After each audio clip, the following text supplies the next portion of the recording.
Ya estamos de regreso, le decía que no nos tardábamos absolutamente nada, le reitero los números de contacto, ya lo sabe, aquí en el estudio directamente, que son 72 22 75 56 35 y 800 701 64 27, las líneas habilitadas, y también el WhatsApp 72 23 05 15 35, todo el día, todos los días. Gracias por contactarse con nosotros. En un momento más le vamos a dar lectura a sus llamadas. Y ya están sonando los teléfonos, ya lo saben ustedes, son lo más importante, su voz aquí, Pilar, en el programa. Y debido de eso, ya lo sabe también, aquí vienen las autoridades directamente a platicar con todas y con todos ustedes sobre temas que nos competen a todos como sociedad, que nos impactan y que debemos estar al pendiente y en el cuidado. Ahorita vamos a hablar específicamente cuidado de datos, del entorno digital y cómo también nos movemos en ese mundo que es un mundo, que es el nuevo mundo y que debemos de tener mucha precaución, sobre todo las nuevas generaciones que de pronto pues creen en todas las cosas que se leen ahí, no nuevas generaciones, todos, y son ganchos y luego amantes de lo ajeno y personas que solamente quieren hacer daño están ahí.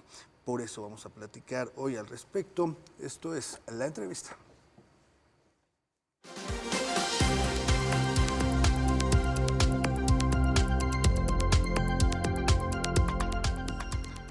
De tal manera que agradecemos la presencia aquí en el estudio con nosotros, pero sobre todo con la audiencia, del doctor Luis Gustavo Parra, que es comisionado del Instituto de Transparencia, Acceso a la Información Pública y Protección de Datos Personales del Estado de México y municipios, Infoem. Doctor, gracias por estar con nosotros en Esfera Pública. Gracias. Abadiel Martínez, José Luis Cárdenas, Ale e Irene en los teléfonos. ¿Cómo está, doctor? Muy bien, qué gusto estar con ustedes. Muchísimas gracias, con un tema muy importante que de a poco nos vamos a ir adentrando en él, pero sobre todo, primero vamos a platicar sobre el Infoem. ¿Qué es? ¿A qué va dirigido este instituto? ¿Qué podemos encontrar en él?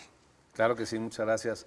Pues nuestra misión, digamos, constitucional como Instituto de Transparencia y Protección de Datos del Estado de México, justo es poder tutelar y proteger estos dos derechos humanos, el de acceso a la información pública y el de protección de datos personales. Ese es, digamos, nuestro cometido principal para los 125 municipios del Estado de México y para los más de 17, 18 millones de mexiquenses que somos, poder ayudar a que si quieres lograr información de tu gobierno, si quieres acceder a estas actas públicas, a esos archivos públicos y al inicio no te dan la información, puedes venir con nosotros para quejarte y sobre todo iniciar un recurso con el cual nosotros podamos ordenarle a esas autoridades, a esos sujetos obligados, que te den la información. Y por otro lado, en el tema de protección de datos personales, que lo que hacemos es supervisar y vigilar que todas las autoridades que tienen muchísima información de nosotros, son más de 15,000 bases de datos que tiene, digamos, el gobierno del Estado de México y sus municipios, qué está haciendo con esa información, cómo la está cuidando y nosotros hacemos verificaciones, revisamos. Y lo mismo, si alguien sabe que no se está cuidando su información, que no se le da acceso a sus archivos, por ejemplo, a su expediente clínico en el ICEMIN o en el ICEM o en alguna otra institución del Estado de México o en el propio municipio, entonces puede venir con nosotros también, quejarse y nosotros garantizamos que le den su información personal, que le den su archivo y sobre todo que esté protegido, que esté seguro. Doctor, y en este caso, para que la gente sepa, que la gente entienda, que a veces a lo mejor ellos no se dan cuenta de que están violentando este derecho, ¿cuáles son las quejas más regulares o comunes que les llegan a tener ahí en el Infoem? Sobre todo, de entrada, que te dan, digamos, mala información, te la dan incompleta o de plano no te contestan incluso las solicitudes de información o de protección de datos personales. Ese es como lo más común que nos llega a pasar y que entonces es cuando entra el mecanismo que existe en la ley de recurso de revisión para que nosotros podamos instaurar un procedimiento, podamos iniciar una investigación de por qué no le dieron esa información, por qué no le dieron ese expediente personal y decir, oye, sí tiene derecho, no tiene derecho, pero nuestras resoluciones en más del 70% de los casos son a favor del ciudadano. Y todos los ciudadanos tienen acceso a eso, es decir, porque a veces se cree que solamente investigadores, periodistas son los que pueden solicitar esta información. Cualquier ciudadano. Cualquier persona, no solo ciudadanos, es decir, un menor de edad puede pedir información y por supuesto se la tienen que dar. Entonces, efectivamente, es para cualquier persona, para cualquier habitante del Estado de México que quiera la información. Incluso, obviamente, también de fuera de nuestro Estado pueden pedir cualquier mexicano la información de lo que aquí se está gastando, porque al final de cuentas son recursos públicos. Al final de cuentas, nuestros impuestos van a una bolsa federal que después se reparte entre todos los estados y los propios recursos propios que generan en cada entidad. Pero es una información que es para todos. Y en el caso de la protección de datos, pues igual respecto a las bases de datos que tienen estos entes públicos. Son más de 450 entes públicos o sujetos obligados que existen en el Estado de México que tienen bases de datos. Caray, qué tremendo paquete. Entonces tiene el Infoem, ¿no? Con todos estos términos me llama la atención también la información médica, que muchas personas nos llaman y nos dicen, no me dan la información, no me dan mi expediente, no me dan la consulta porque dicen que no está mi expediente y que al final se pueden dirigir con ustedes. También la petición y la duda por parte de la ciudadanía y queja también es este tema de, bueno, ¿y cómo inicio el proceso? Va a ser muy cansado, tengo que ir, la burocracia y demás, que entendemos que actualmente se está contrarrestando todo eso, pero ¿cómo es todo este proceso en el Infoem? Y los tiempos, porque también eso se necesita mucho saber. Y la voy a pedir ahorita, pero me la van a dar después. Que también lo vemos mes, mucho en la 2 Fiscalía General de meses. Justicia, ¿no? Que están exigiendo, pidiendo carpetas de investigación, Sí, sí. información y nunca se las dan. Y es por eso, ¿no? ¿Cuál es el mecanismo del Infoem? Nosotros tenemos 3 plataformas. Una que está toda la información agrupada, que es de oficio, que digamos es por ley, que los entes públicos tienen que poner a disposición de la gente. Son los portales de transparencia que todos conocemos y que se llama el IPOMEX. El IPOMEX, ahí puedes revisarlo. Y luego tenemos 2 sistemas más, el SAIMEX, que es una plataforma de acceso a la información, precisamente, en donde ustedes buscan en el buscador que ustedes gusten, saimex.org.mx, entran ahí, se crean un nombre de usuario y contraseña, que puede ser el real o uno ficticio incluso. No necesariamente tienen que dar su nombre, digamos, oficial. Pueden hacer ahí las solicitudes, todo es en una plataforma en donde te va a desplegar los 450 sujetos obligados a los cuales les puedes preguntar, incluidos los municipios, y ahí haces tu solicitud, la envías y esa solicitud tiene que constarte en aproximadamente 20 días hábiles. 20 días. Y después, si no te contestan, pues entonces ya empieza el mecanismo de recurso de revisión, tienes un plazo para presentar ahí también tu recurso y nosotros empezamos un procedimiento que no debe de llevar más allá, más o menos de 2 meses, la, digamos, substanciación del procedimiento en promedio, ¿no? Hay casos diferentes, ¿no? Hay casos que son más complicados, son más difíciles, que pueden llevarse un poquito más y que la ley te permite ampliar algunos términos, pero para simplificar, digamos, esos son los tiempos, pero todo lo puedes hacer desde la comodidad de tu computadora, de tu tablet, de tu dispositivo móvil. No tienes que ir a ninguna oficina, desplazarte a algún lugar, no tienes que hacerlo. Solo si la pides que la información te la den en la oficina correspondiente, porque a lo mejor quieres copias certificadas o quieres papel, pues puedes pedirlo. Pero si no, todo te puede llegar de manera electrónica y solicitarlo. Y por ejemplo, el caso de los expedientes clínicos es muy similar, en donde si no te lo dan en el ISEM, en el ISEMIN o en cualquier otra institución de salud municipal o estatal, tú puedes solicitarlo, este recurso con nosotros.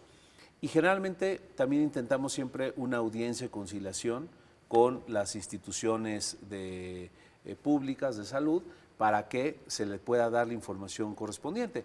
Porque la gente también pide, por ejemplo, información de su pensión, las semanas cotizadas, todo lo que tiene que ver con eso.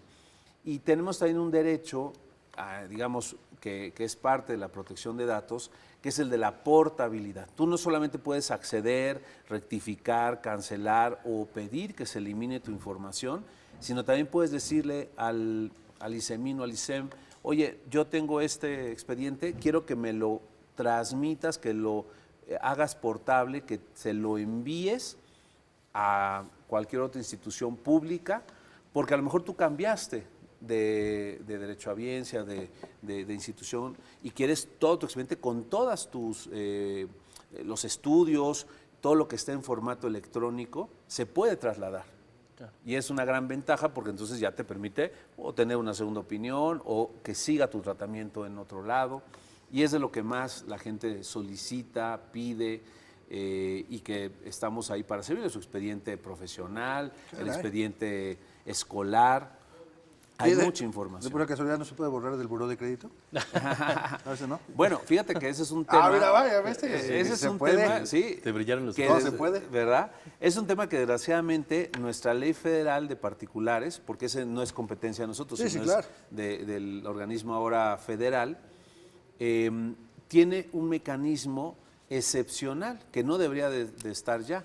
Nuestra ley tiene una excepción y las sociedades de información crediticia, como los buros de crédito, se atienen a su propia ley. Pero debería ser igual, ¿eh? Porque incluso en el buró de crédito te cobran, ¿no? Las consultas. Y no deberían de cobrarte, debería ser un derecho como lo es, un derecho constitucional, un derecho humano, pero es una de las tareas que quedan pendientes en la ley federal para reformarse y que se quite esa excepción y que en buró de crédito tú lo puedas pedir que se elimine cuando ya te corresponda y sin costo. Perfecto. Comisionado nos mencionaba y ella parece que la plataforma es muy amigable con el internauta, con el usuario. Pero ¿qué pasa? En el programa nosotros tenemos mucha audiencia que es mayor de edad, que son adultos mayores y que no están familiarizados con estas tecnologías. ¿Ellos cómo pueden acercarse? ¿De qué manera? Sin tener que verse obligados a tener que utilizar un sistema de cómputo. Claro. Pues podría ser directamente en las oficinas del sujeto obligado al que quieren pedir información o del cual quieren solicitar sus datos personales. Todos los sujetos obligados tienen unas unidades de transparencia y son módulos que están generalmente a la entrada de las oficinas públicas y uno llega y pregunta, oiga, ¿dónde está la unidad de transparencia? Y ahí puedo dirigirme y ahí puedo, ahí mismo de puño y letra hacer mi solicitud o pedir un formato o pedir que te dejen usar alguna computadora de la propia unidad y de esa manera hacer tu solicitud si la quieres hacer de esa manera. Y si no, de puño y letra o llevar tu propio escrito y ahí presentarlo en la propia unidad, se puede también. Incluso se pudiera hacer hasta de manera telefónica y dictar uno en esa unidad de transparencia la solicitud que uno requiere para que le entreguen la información. Le deben de levantar un folio, algún tipo de, digamos, de acuse de recibido para que esa solicitud entre a las, digamos, al trámite normal que marca la ley y que te entreguen la información. También la ley prevé esos mecanismos. Doctor, tenemos ya un minuto, nos vamos a ir a pausa. Obviamente dejar bien en claro esto, Ava, también a la población que nos está viendo. Uno, es mi derecho a preguntar. 2, es mi derecho a la información. Y 3, no debe de haber represalias al yo solicitar información a entes públicos. Es correcto, porque justo por eso se permite las solicitudes anónimas o con seudónimos, para que no haya inhibición de que digan, sí, me estoy preguntando el salario, el por qué tomó esa decisión, el presupuesto, lo que sea, y que pueda haber, digamos, una represalia o amenaza. Por eso se permite las solicitudes sin, incluso se exige un interés jurídico, un interés legítimo, no. Es información pública, tengo derecho a ella porque sí, porque es pública. Y por lo tanto, ese derecho a saber, ese derecho a preguntar, es el que debe prevalecer siempre. Doctor, vamos a ir a una pausa, pero sabemos que el Infoem está trabajando y está trabajando fuerte en el tema de violencia digital. Regresando, platicamos al respecto, ¿le parece? Claro que sí. Muchísimas gracias. Está con nosotros el doctor Luis Gustavo Parra, comisionado de Infoem. Regresamos a platicar de este tema que es importante, violencia digital hoy en día. Así es, José Luis, en un momento regresamos, pero antes le vamos a reiterar los números telefónicos del programa para que esté en contacto con nosotros. 722-275-5635, 800-701-6427. Participe también con nosotros en esta entrevista. Esto es Esfera Pública, no nos tardamos.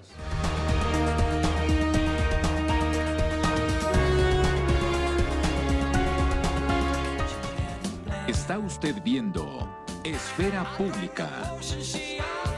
Gracias por contactarse con nosotros. Ya estamos recibiendo sus llamadas, sus mensajes. En pantalla aparecerán los números. Ahorita le doy lectura. Dice, soy Roberto de Ixtlahuaca. Aumentaron el pasaje de los autobuses desde el pasado 1 de junio. Los autobuses insurgentes, sin ningún tarjetón sellado de autorización. Habrá otras atrocidades que quieran hacer. Existirán autoridades en el Estado que vigilen, chequen o autoricen el transporte público. Pues sí, Roberto, está la Secretaría de Movilidad. Hasta el momento no hay ningún aviso sobre aumento, ¿cierto? Hasta el momento, ¿no? A pesar de estas amagues que está haciendo a los empresarios, todavía, mientras no salga en Gaceta Oficial, no hay ningún aumento. Sí, esto que amenaza de paros y demás, que el aumento del diésel les ha afectado muchísimo, es cierto, pero bueno, aquí no, el aumento de combustibles, pero no hay nada oficial. La Secretaría de Movilidad en la entidad mexiquense se encarga de vigilar todo esto. En la página esfera-mediopublica.com está el número, tanto de Secretaría de Movilidad, que es el número, el WhatsApp, y también correo electrónico para que se puedan dirigir ahí las quejas, pero no hay nada autorizado.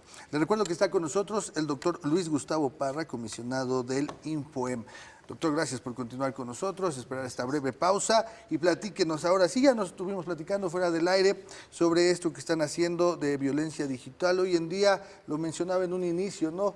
Es un mundo, ahí tenemos parte de nuestra vida, tenemos datos personales, desde que si las tarjetas, desde que si mis datos, que si mandé pedir algo, pues ya está mi dirección, pues ahí está, y ya está arriba, y ya no se puede quitar, ¿no? Y es peligroso para todos nosotros, nuevas generaciones jóvenes también es muy peligroso. Así es, pues es un tema sobre todo que afecta a las mujeres, desgraciadamente. Cierto. La violencia digital sobre todo está afectando a mujeres, a chicas de 12 a 30 años, es como desgraciadamente como pues el segmento, ¿no? de víctimas. Y es un dato importante decir que la violencia digital pues se extiende a muchos campos y hay como diferentes fenómenos o formas de violencia digital.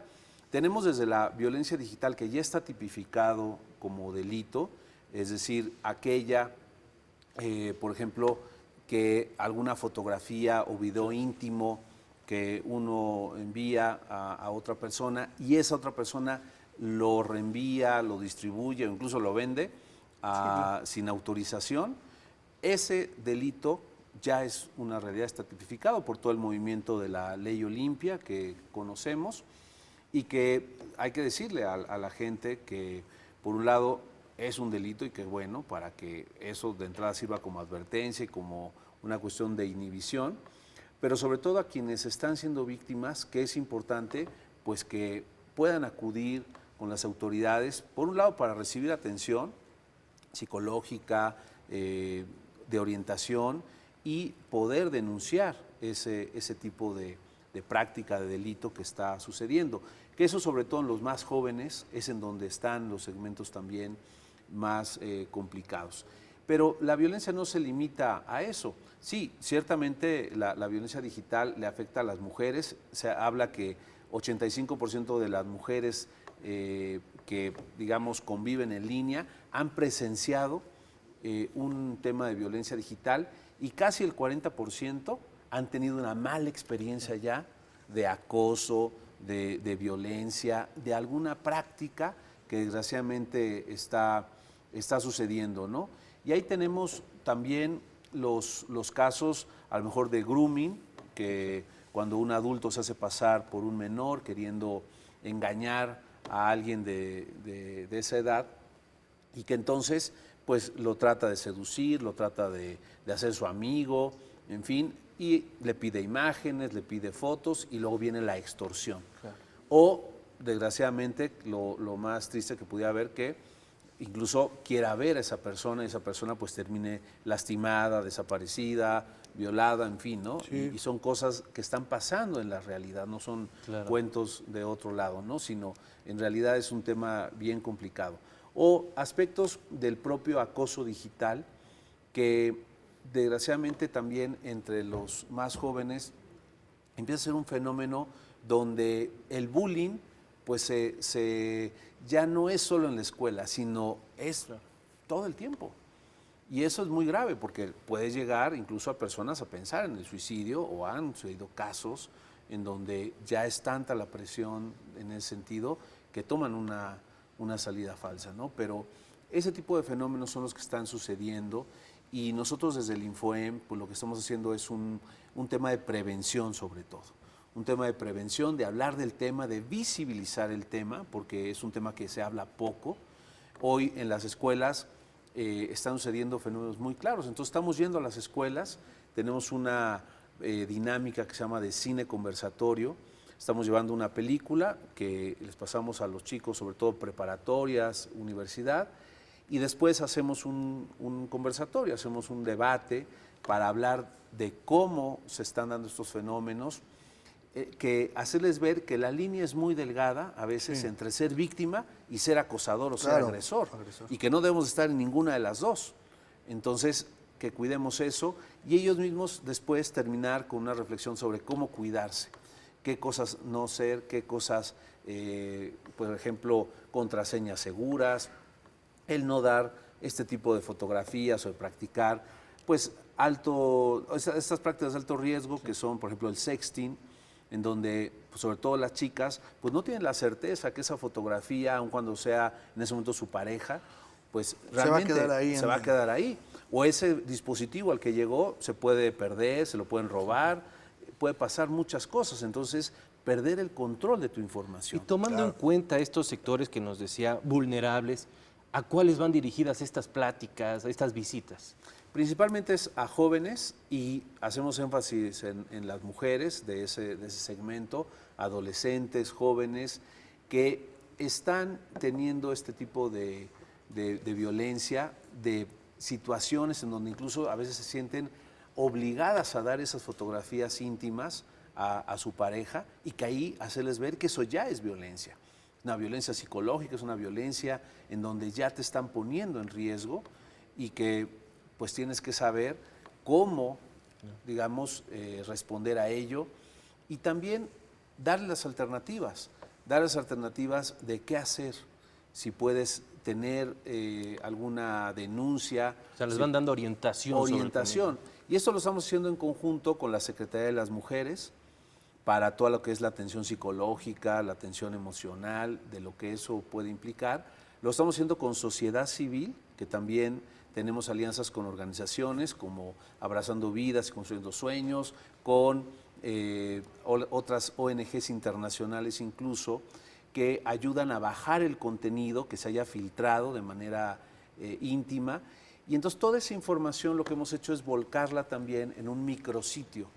Tenemos un micrositio en nuestra página, es un micrositio de prevención de la violencia digital. Ahorita, si nos permiten, les dejamos para poner en el aire el vínculo, sí, por favor. Pero está en nuestra página de infoem.org.mx, ahí la pueden encontrar rápidamente ese micrositio, y ahí está toda la información de ejemplos, experiencias, prácticas en otros países también, qué hacer cuando está haciendo esta situación, cómo ayudar a otra persona, y para los papás también, de cómo ayudar a sus hijos, dónde presentar las denuncias, y lo estamos haciendo también en conjunto con la Secretaría de Seguridad del Estado, a través de la Policía Cibernética principalmente. De hecho, ellos nos están acompañando a estas dinámicas en los colegios. Hemos hecho más de 120 cine conversatorios en diferentes municipios del Estado de México, y estamos cubriendo todo el territorio precisamente para hacer notar estos fenómenos, estas prácticas, y qué hacer. Y también con la Fiscalía del Estado, que la Fiscalía pues le toca recibir las denuncias. Entonces también hemos tenido una gran apertura del fiscal, de su equipo, y hemos trabajado de manera conjunta en estos cines y en talleres, en pláticas, en muchas otras sesiones, en ferias de prevención del delito, justamente para hacer notar la gravedad del problema de la violencia digital hoy en día, ¿no? Y bueno, pues es parte de lo que estamos haciendo en el Infoem, y ese micrositio, pues ojalá lo puedan visitar, puedan atenderlo, y sobre todo, si alguien está siendo víctima, se acerca a nosotros como autoridades en protección de datos, y también a la Policía Cibernética o la Fiscalía, para encontrar un apoyo en ese sentido. Doctor, resalta este tema, lo menciona la víctima, el agresor, pero lo platicábamos en programas distintos hace unos cuantos, que hay otra tercera parte, nos mencionaba un especialista, quien observa, quien es testigo. Y me imagino que también en este micrositio debe encontrar información sobre si sabemos de algún caso que actuar, porque también el testigo forma parte de este ciclo, ¿no?, de violencia hacia mujeres, hacia hombres, hacia personas. En las escuelas. En las escuelas, que también son un factor a tomar en cuenta y que en este micrositio entonces también pueden encontrar herramientas para, pues si no es la víctima, que sí puede ser una persona que diga, yo sé que esta persona está sufriendo, y romper ese ciclo de violencia, ¿no?, que es lo más importante que vemos en las instituciones y lo que busca la víctima, ¿no? Es correcto. Yo creo que es muy importante ese papel de ese testigo, de esa persona que pueda ayudar, de ese amigo de confianza que pueda dar aviso, pues, a los padres si son menores, Sí, o a las propias autoridades, y acompañar en ese sentido, ¿no? Y es muy importante que esas personas además tengan su identidad también resguardada, por si ellos no quieren que su nombre se conozca. que es otro punto también Que importante. es otro punto muy importante, para poder animarse a denunciar, poder animarse a verdaderamente tener esa, pues digamos, ese valor civil, pero finalmente también protegido, y pues de esa manera que las autoridades actúen. Estamos teniendo, fíjense, los principales casos de violencia digital de acuerdo a la Policía Cibernética, pues en Toluca, ¿no?, en donde el año pasado se reportaron, solo reportados, más de 400 casos, 421 casos, pero ¿cuántos no se están reportando? Desgraciadamente, ¿no? En segundo lugar, Ecatepec, tenemos Cuautitlán Izcalli, Tecámac y Nezahualcóyotl como los principales, los 5 principales municipios donde está habiendo más violencia digital, y en donde la policía en total el año pasado recibió casi 3,000 denuncias de violencia, de acoso cibernético, pero que esas cifras van en crecimiento, desgraciadamente, ¿no? Y la policía, por supuesto, los orienta, les ayuda, genera estas investigaciones, y los casos que pueden pasar. Y que son cifras representativas, porque el mismo INEGI en sus informes que presenta, pues nos dice que la cifra negra es casi de más del 90%, y esto es a nivel nacional, es decir, prácticamente el 10% de los delitos se están denunciando. Entonces, todo esto de prevención también abona esto, a la cultura de la denuncia, ¿no? Es correcto. Sobre todo, hoy más de 103 millones de mexicanos tenemos acceso a Internet, ¿no? Entonces, todos somos potencialmente ya posibles víctimas de alguna de estas prácticas, o de suplantación de identidad, que es otro de los delitos también más recurrentes que se está viendo. Y en eso la ciberdelincuencia no se está midiendo.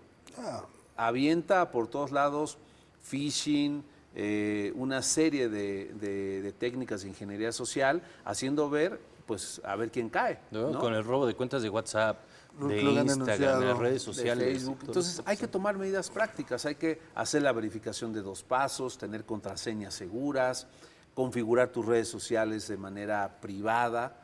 El tema, por ejemplo, de los contactos, esto que decíamos del grooming, generalmente es porque uno acepta y acepta y acepta gente que no conoce en la realidad. Y además lo difícil que puede ser para un padre, hasta qué punto, José Luis, te sientes tú limitado a poder vigilar lo que hace tu hija, tu hijo en sus dispositivos. Sí, tenemos un minuto, pero sí, este tema es importante, justo a eso quería ir. Al final, el llamado de los padres, ¿no?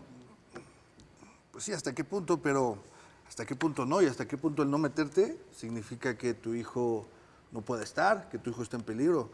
Es correcto. O sea, al final creo que también el llamado a los padres de familia a estar al pendiente, a utilizar estas herramientas para poder vigilar y tener más de dónde cuidar a los niños, ¿no? Y sobre todo, exactamente, ¿no? El hecho del control parental es válido, pues por lo menos hasta la mayoría de edad. Sí, aunque no les guste. Aunque no les guste. Es que es parte de la responsabilidad del padre del ejercicio de la patria potestad, ¿no?